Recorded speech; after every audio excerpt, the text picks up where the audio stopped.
আসসালামু আলাইকুম সবাইকে। আশা করি সবাই অনেক ভালো আছেন, সুস্থ আছেন।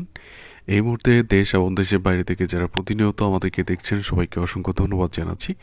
খুবই গুরুত্বপূর্ণ একটি বিষয় নিয়ে আজকে আলোচনা করতে যাচ্ছি। আপনারা যারা নতুন পাসপোর্ট করতে যাচ্ছেন অথবা যারা পাসপোর্ট করেছেন পূর্ণভাবে আবার রিভিউ করতে যাচ্ছেন, সেই ক্ষেত্রে পুলিশ ভেরিফিকেশনের আপনাদের প্রয়োজন ছিল।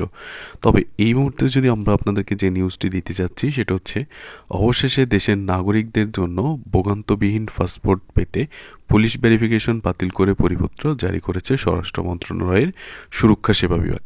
মঙ্গলবার 18 ফেব্রুয়ারি সুরক্ষা সেবা বিভাগের অতিরিক্ত সচিব কাজী গোলাম তৌসিফ স্বাক্ষরিত পরিপত্রে এ তথ্য জানানো হয়।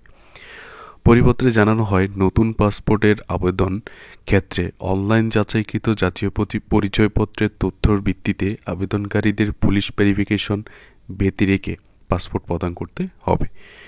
বিদেশে অবস্থানরত বাংলাদেশি নাগরিক এবং অপ্রাপ্তবয়স্কদের জন্য পাসপোর্টের নতুন আবেদনের ক্ষেত্রে অনলাইনে যাচাইকৃত জন্ম নিবন্ধন সনদের তথ্যের ভিত্তিতে আবেদনকারীদের পুলিশ ভেরিফিকেশন ব্যতিরেকে পাসপোর্ট দিতে হবে।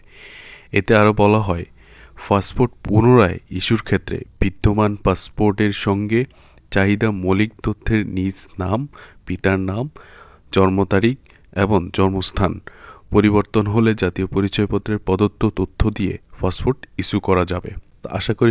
আশা করি ভিডিওটি সবাই বুঝতে পেরেছে। সবাইকে অসংখ্য ধন্যবাদ।